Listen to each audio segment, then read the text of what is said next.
Hey everybody, thank you for tuning into ChannelBK. You already know Hello. my name's Brian. I'm one of the co-hosts of What's on Repeat. My boy Josh is here as well. I'm good. How are you, Brian? Hey, I'm doing all right. It's been a little bit since we did What's on Repeat. I've been out of town. I know Josh has been busy, but we're back and we're just gonna get into it. I did notice when I was looking into who was gonna go first this episode, I accidentally said April to July in the last video instead of April to June. This is July to September. And Yeah.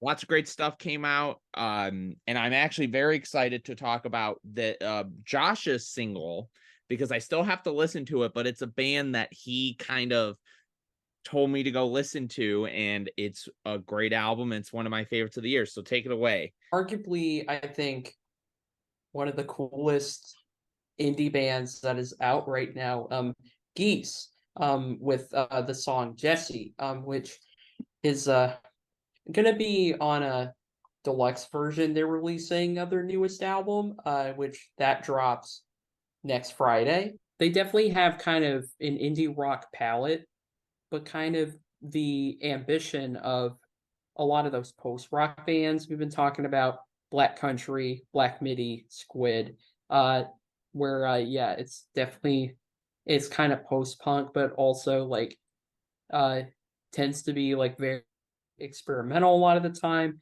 And they also have some elements of there's like prog and soul and like their album was called 3D Country, so of course there was a little bit of country elements going on there.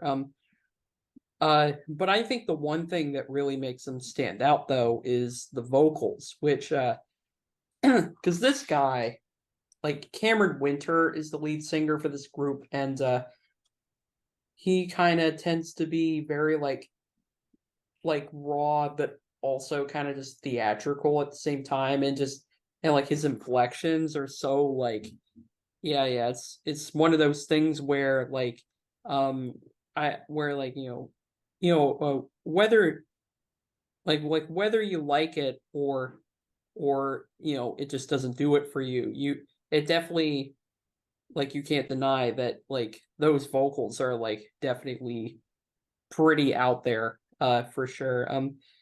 And like this song is basically kind of another helping of all of that, with a really nice groove and the way they kind of bring in some bring in like the piano and those background singers, giving it more of an R&B sort of feel, I think is done really well. And the vocals are like, you liar, a dark rider, and then I believe in your power. Like it goes from being just kind of in your face to being kind of like beautiful. Like, yeah, it's like crazy. Yeah, I think that's about all I got to say about this song. I mean, I love Geese, and this song is just another like fantastic, wild, beautiful little like song that they put together. So for me, my single is a band that I've talked about since the beginning of the show. Well, not beginning, but since the year we started this show. This is a band that I have a fondness for, and I think people have a fondness for if you're into this sort of pop punk. It's Knuckle Puck. The new song is called The Tower. This is not the newest song that has come out since. By the time we're recording, they actually put out the self-titled song from it, Losing What We Love. And this song kind of has similar traits with this song. They came out with a song late last year or early this year, whichever, and it was called Groundhog Day. And it was sort of their like, hey, we're on a new label, we're doing something different. It was a cool track. It's structurally it was kind of odd, but I think there's parts about it that I really like. And then this song came out, and I saw what the cover looked like, and I heard what the name of it was, and I was like, okay. And when I watched the music video and I listened to the song for the first time, I was not ready for this. This song is dark, it's heavy, it's intense, like the screaming vocals on it. and just the intensity, and it just has like this super moody emo vibe, like kind of early 2000s vibe. I think sonically it's great. I think lyrically I thought it was fantastic. The new self-titled song for the album came out as well, and that song shares a lot of it too, where it's very dark and heavy. um I'm interested if this is like an entire album thing, because Knuckle Puck is sort of known again for punchy pop punk aesthetic, good songwriting, catchy hooks, fun instrumentation. But this song was very dark and very heavy, and it's sort of in your face, and the way that they play off of each other too, singing, is fantastic. So definitely top track for me right now. But we're just gonna go straight into it. It would have been a better transition if I went into my cheat, but I'm not gonna get into that because that's probably the most listened to thing I've listened to this year. We're gonna save that to the end. So my first album is from an artist that I don't want to say I have a love-hate relationship, but it's a guy that I followed now for like 9 years. And his my relationship with him is interesting, and we'll get into that. It's Mick Jenkins with The Patience. Mick Jenkins came out in 2014. Well, he was out before 2014. I don't want to be one of those like this was his first project, but The Waters came out, and that mixtape kind of blew up. This was at like an age where like Chance the Rapper was getting his footing, Vic Mensa was getting his footing. Mick was also kind of a part of that movement as well. And that mixtape is phenomenal. And then he came out with an EP, Waves. Ever since then, his projects have kind of been all over the place. He's put out a lot of projects. He put out like an EP in early 2020. He did like a tape. It's like a black and white cover. I don't know when it came out, but that was involved in there. And then he came out with 3 albums. His first studio album wasn't a big fan of.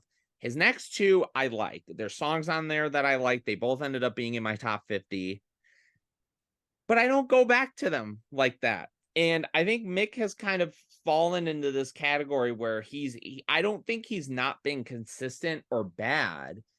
It's just his trajectory has been very strange. And like, I'm still a fan of him and I still want to check out everything he does. It's just always been this weird, like, I know you don't want to be that person that's like, oh, well, he hasn't done anything good since he made it big. And I get it, because I think some people are like that. I know for a long time, people used to say that about like Nas, where they thought like his first project's his best project and he wasn't able to compare. And then, he's just been coming out with so many albums with Hit Boy lately. Um, but this project genuinely is great. I really like it. And it's short, it's under 30 minutes, but I don't think that's something where I think that's a bad thing. It's not like, oh, it's not that long. So it's not, I think it's to the point. It's very urgent. It's aggressive. When Michelin Stars started in that like very intense kind of like upbeat jazz groove, and just the way he just opens the album, I'm like, oh, okay. And like, I think from there on out, like the album just has a great role. I really think Show and Tell is great with Freddie Gibbs. Smoke Break Dance, I love the way he like controls his flow on it. Like when he's like dun dun dun dun, re-rolling up, ba ba ba ba ba ba ba. I think Jid does a great job on the track as well. That definitely sounds like a Jid track. Not like it sounds like a Jid track. The flow of it sounds like something Jid would do, like the way that like the cadence is on the song. And I love the Oh instrument yeah. to that song as well. Um 2004, Roy G. Biv, like it's just this album has a good flow. Again, none of the like early on the songs are a little longer, and then the rest of the album, the songs kind of go in and out of being short and long. Again, the album is not super super long. I don't think that's a bad thing. It gives you exactly what it needs to give you. And I was very impressed with it, because I've not really gone back to his other records like that. When we discuss on the show, there's albums we go back to, and then there's albums that we really like that we may put on a list, but we just don't revisit like that. This is definitely, in my opinion, like my favorite thing he's done since the Waves EP. Like, I'm going back to it. There's songs on it I keep revisiting, and I love just the aggression on it. I think it's fantastic. The song that really jumped out at me is like, oh, this is pretty dope. Is yeah, there's the song Pasta later on in the Mhm. album, like that cinematic sounding beat and him just like going off it. And speaking of Thundercat, yeah, I'm pretty sure I hear him playing bass because like the boom, boom, boom, boom. Yeah, the little like grooves on it. Like, yeah. I haven't looked that up, but yeah, I'll be shocked if it isn't him. That's on there.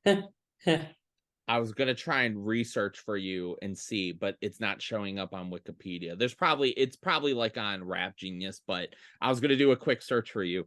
Um, but no, I again, great record, and it definitely doesn't overstay its welcome. It hits and it's fantastic. So an album I was not really ready for. It was kind of an interesting shift from this artist. It brings him back to a little older times, playing Robots to Heaven. Mr. Blake, Mr. James Blake. I don't really think James Blake has had a bad album or project. I pretty much have been with him from the get-go. There's songs on like Assume Form and Overgrown and all this where like he's not even like on the song. He's kind of the dictator of the sound, and maybe he has little vocal passages, but like Big Hammer, for example, he's not really on it. And it was just a fascinating song to be released from this album. It's like, oh, okay, so we're going to that. And here's my thing. I'm not an expert on like EDM and that kind of music. I feel like there's a lot of stuff we talk about where I like to think I have a little bit of I know what I'm talking about. I don't really think like there's some electronic music I can tell sounds very unique and interesting, like Sophie, or sometimes with Flume or whatnot, or Nicholas Jar.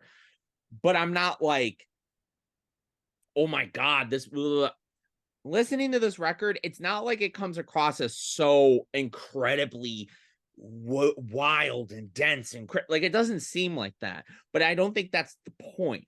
James Blake sets these great grooves and these great tones throughout the entire album that fit what he's trying to do. And I think like when Asking to Break and Loading are the first two tracks on this album, I was like, oh, okay, like here we go. And I never found myself being bored on the album. I definitely was taken on a really nice journey. I think it takes you down these paths where I think by like, let me see here, like Fallback and He's Been Wonderful, it gets to a point like Yeah, that's basically what that sample sound like on yeah. Like, Fall once you get Back. And to yeah, that that's point of the album, I get to a point where I'm like, "Okay," like, it kinda dulled a little bit for me. But then once, like, after Big Hammer, it just picked back up, and let me say, if you can hear me, I've told Josh this. This is one of my favorite songs of the year. This song is haunting, it's sad. The piano lead on here and just his vocals, and I saw the title of the song, and I was like, "Hmm," and then I started hearing the "Ooh, boo, boo, boo," and it's chilling, and then, like, he just starts singing, "Dad, if you can hear me," and I went, "Are you" like, I was just like, "Here we go, sad boy James Blake."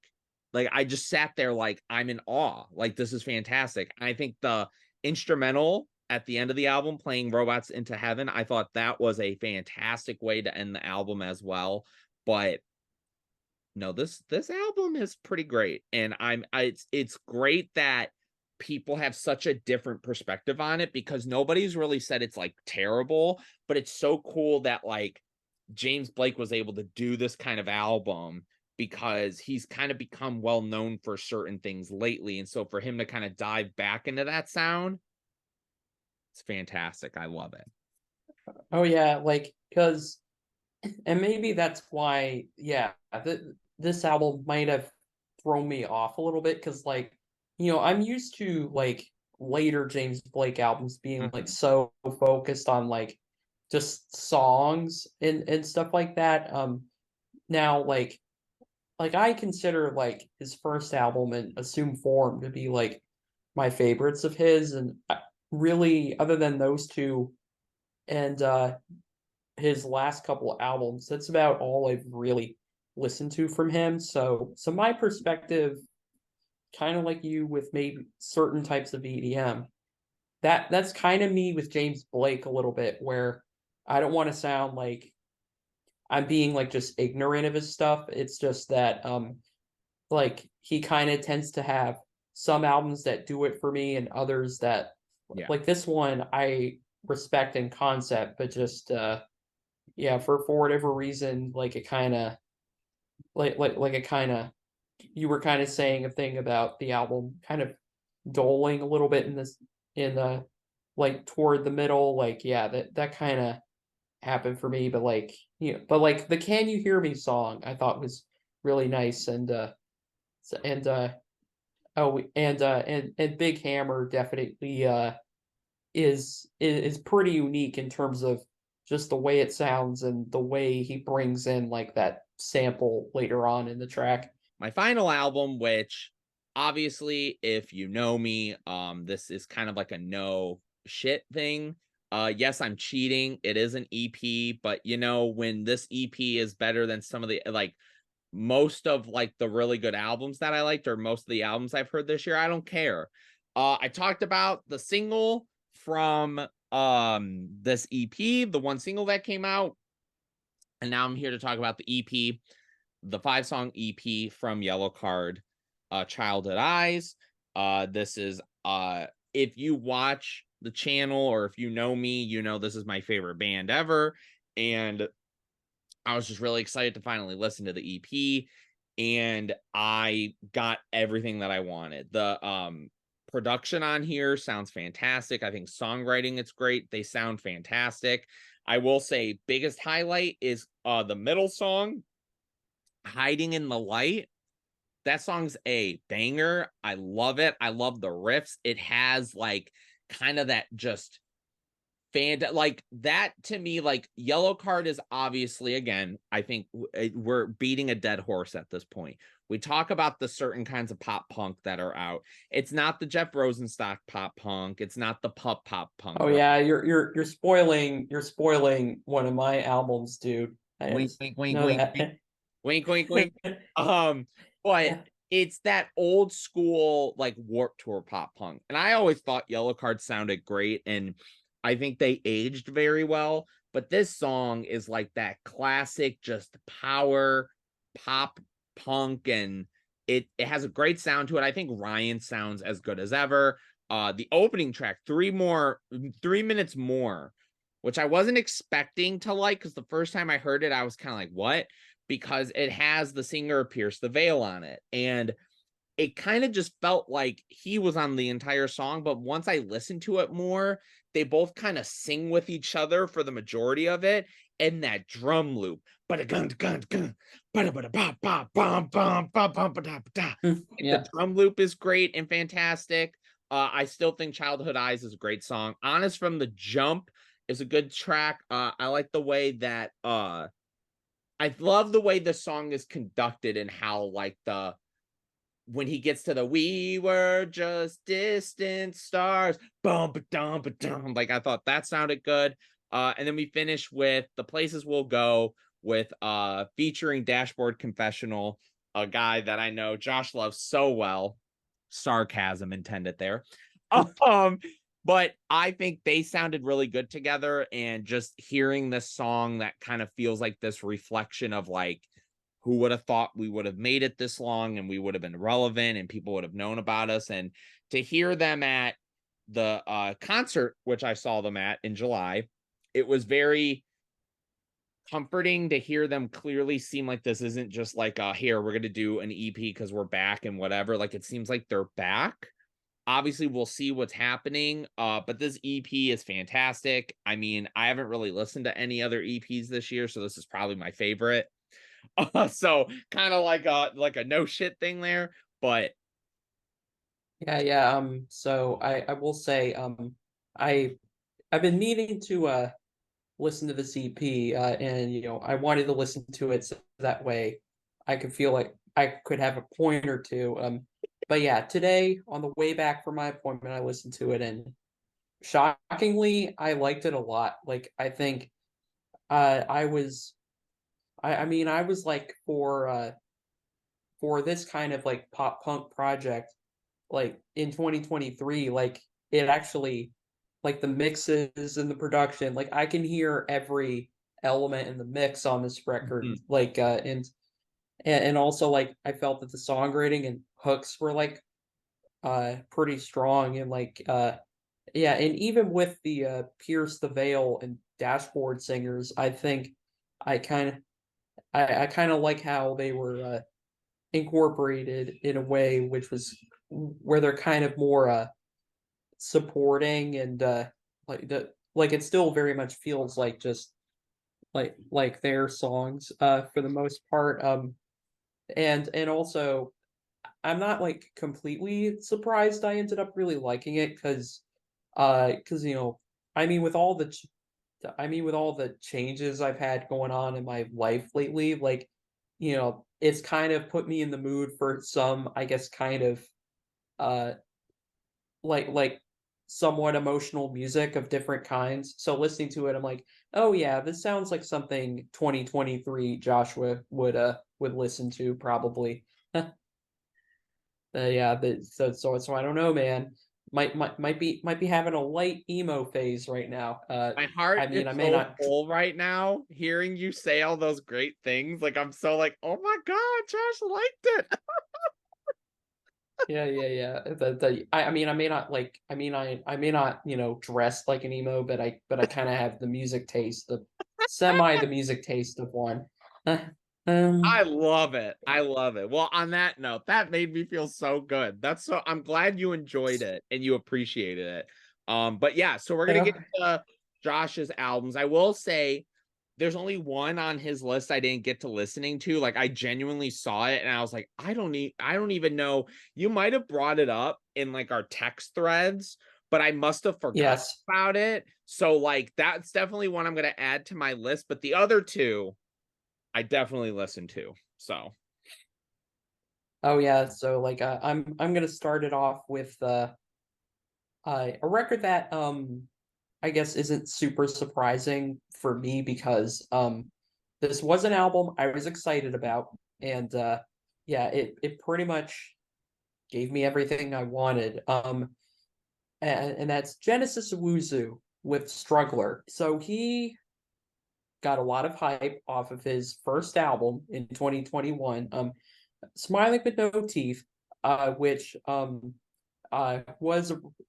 so it likely wouldn't surprise some people that many other folks on the internet, at least I did have it on my list, because I really enjoyed it, and thought it was cool that for a debut album it felt like kind of like an ambitious concept album, and it kind of and also it had a lot of different like sounds to it, like I kind of wrote down here that that record kind of felt like essentially like four or five genres kind of uh separated from one another, where some songs were more rock, some were more like rap, and but this record is like, in a really interesting way, kind of feels like a lot of these genres combined.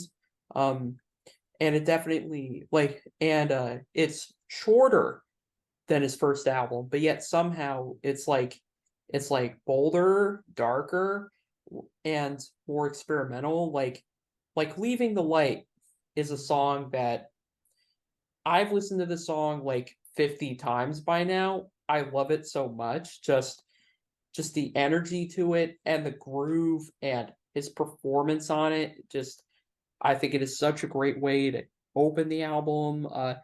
Like and it's just fun to listen to, the way it's like leaving the light,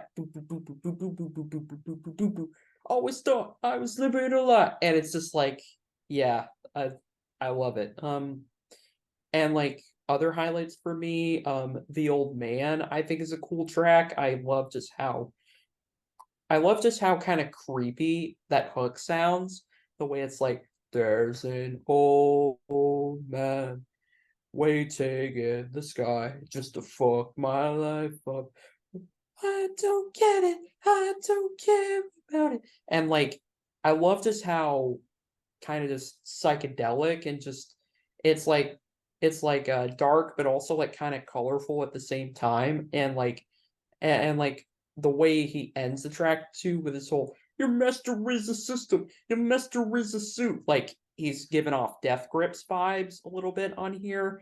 Um, and then Tied Up, I think, is a fun jam. I love the groove on this track, and I think his singing on it is soulful and smooth. And then Balthazar, I think, is a song that I like, kind of, the sort of post punk vibe going on this track. Like it actually songs like this kind of reminded me of like Eve's Tumor a little bit in terms of like the blends of sounds and stuff.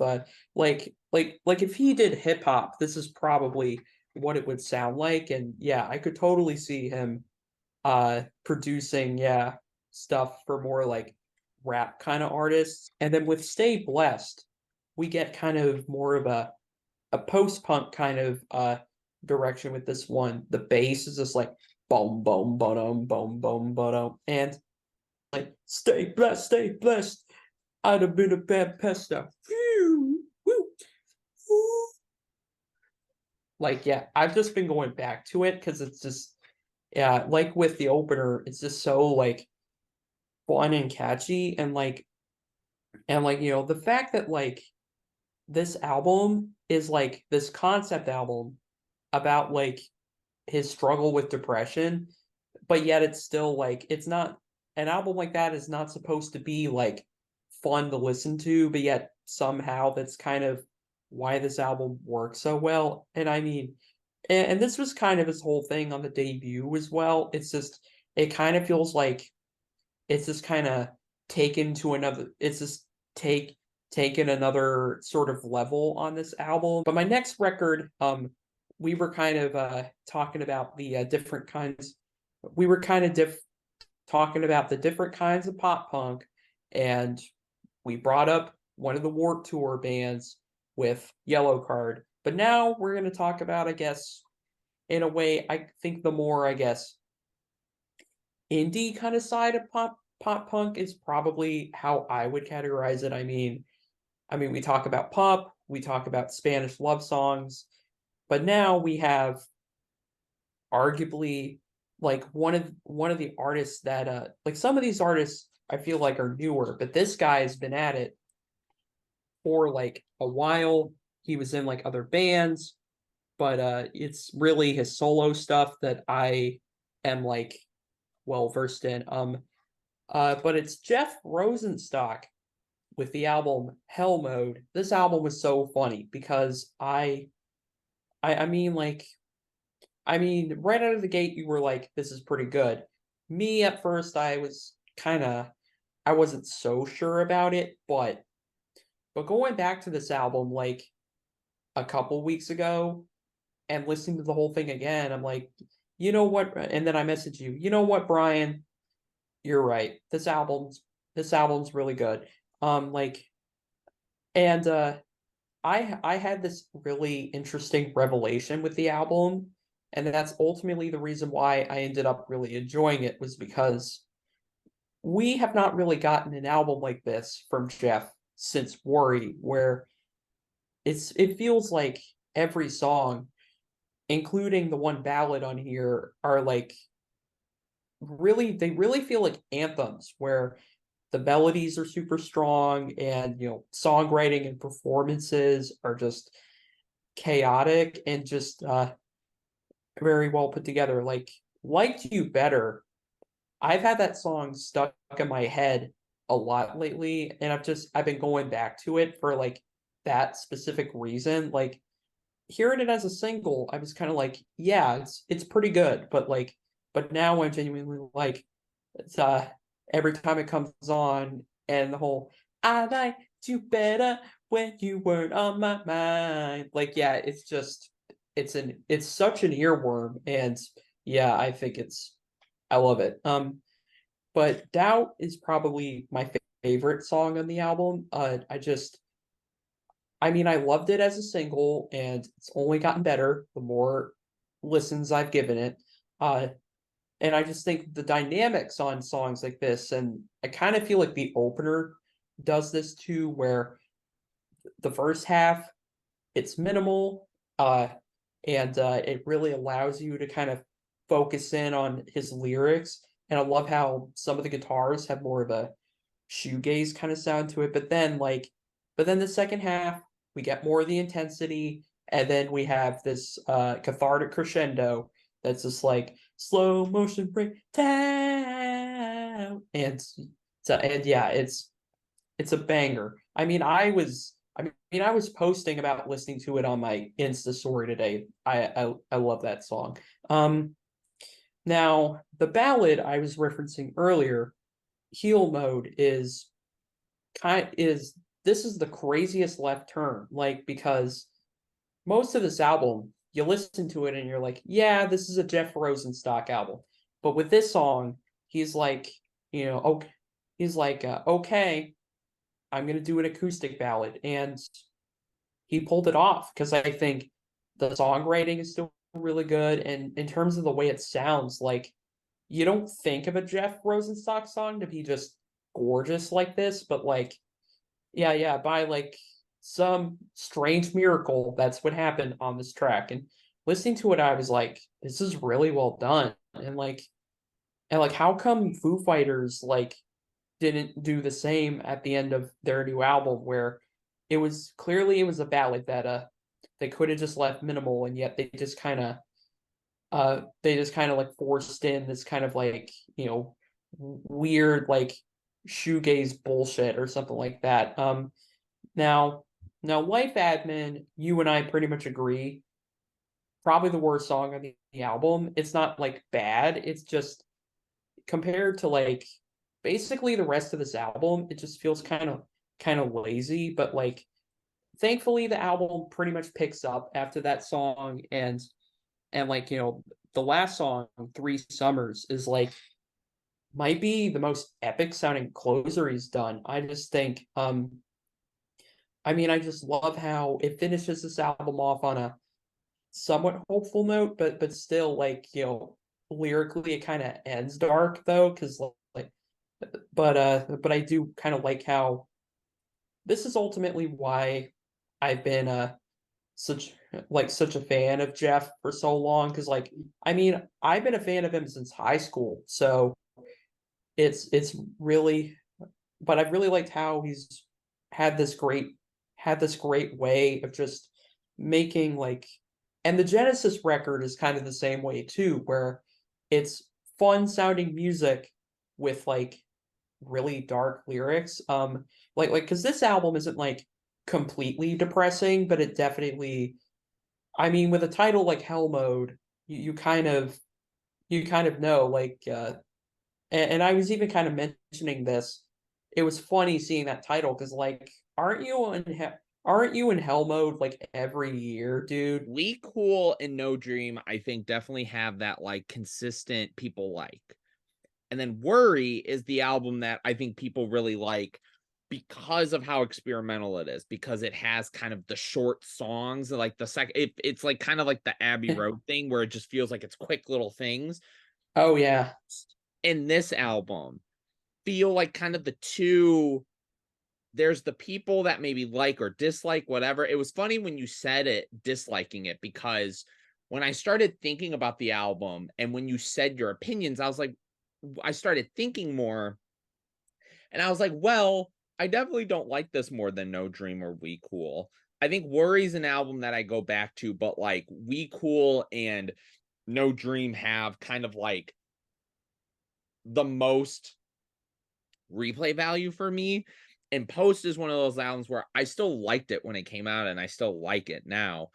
But there's a lot of similarities with that. I definitely think this sits in like the middle. This is definitely not an album this is definitely not one of his albums I'm going to keep going back to. I think there's a lot of things on here that you have to kind of take multiple listens to get something out of it and more things out of it.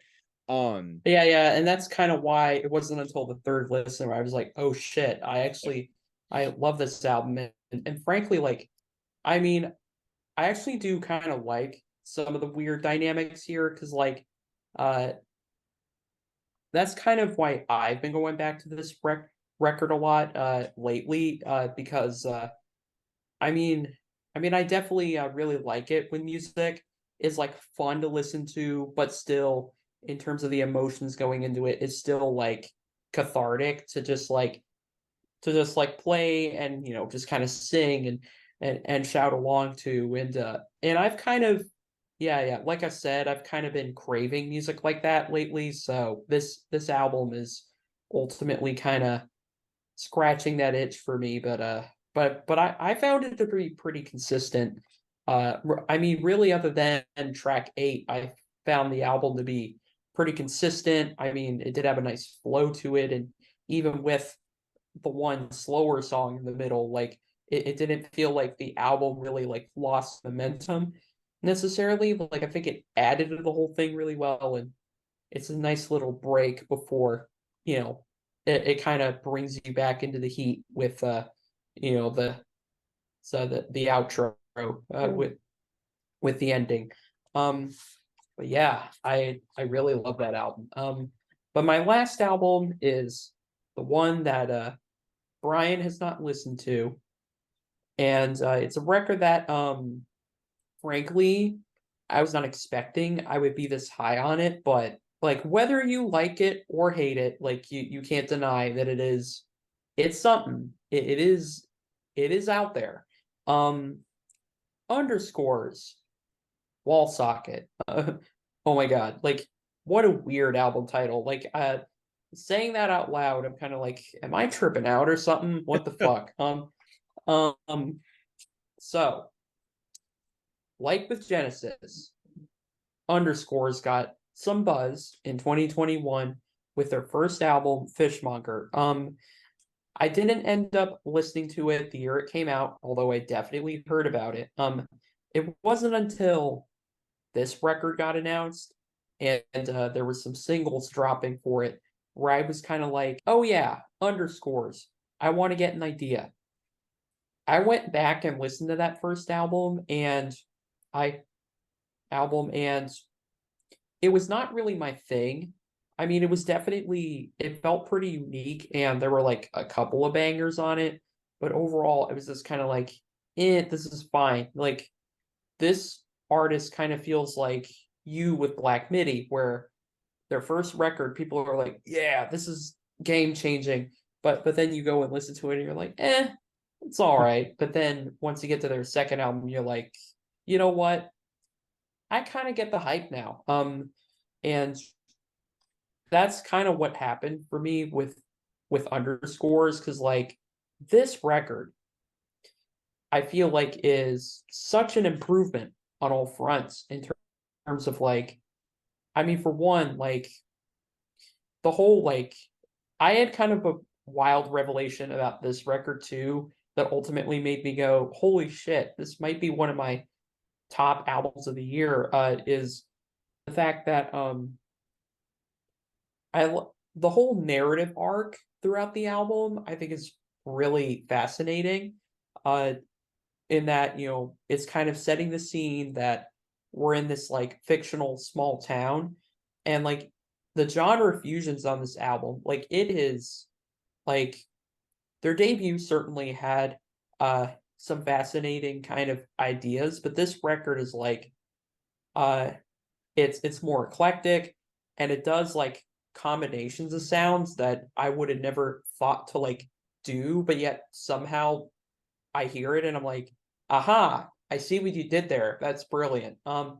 Like I and it also just sort of this album also just proves that hyperpop can be both like chaotic and like beautiful at the same time. Because like I mean, the first two songs definitely it starts out kind of chaotic, but then like once we get to like the song "Duh," like it kind of gets more into this thing where there's more of a gradual build to it, and it kind of has more of like this.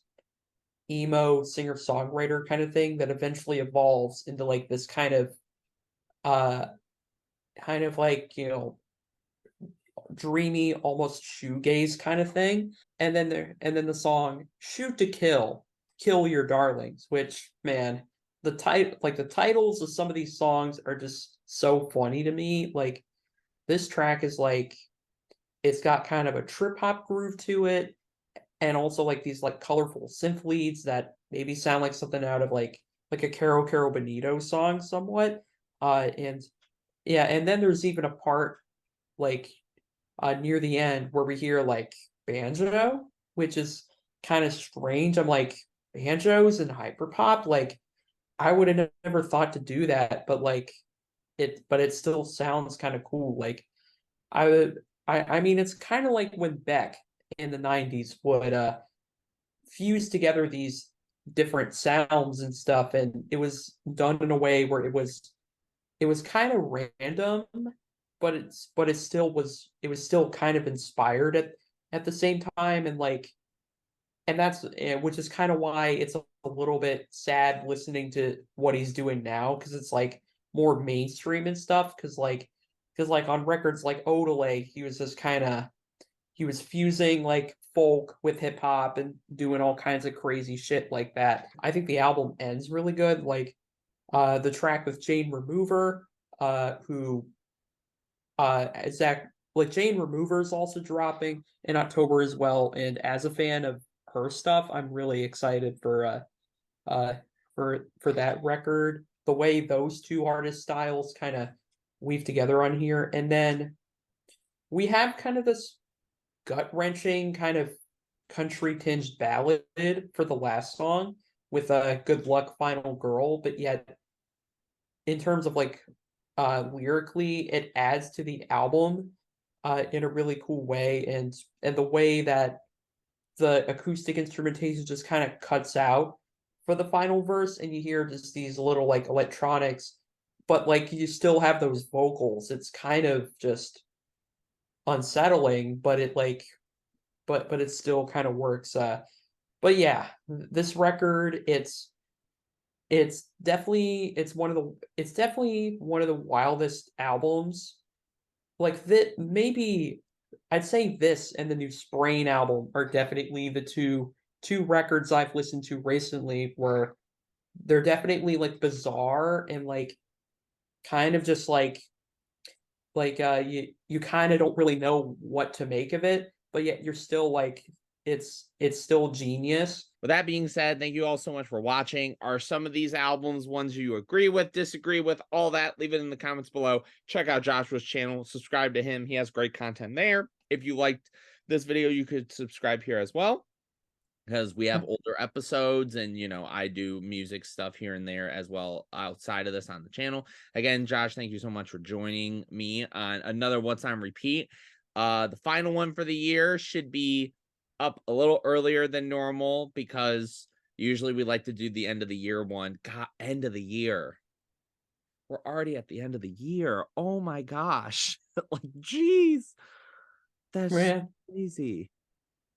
yeah. Or like the way the hook in that one song from the Underscores album goes, Chase, Louise, just like me, just like me, just like me. God damn it! Like, yeah. All right, I've already got it stuck in your head, and you haven't even heard the actual song yet. Yeah. Well, on that note, thank you all so much for watching and tuning in to ChannelBK. Peace out, everyone. Peace out.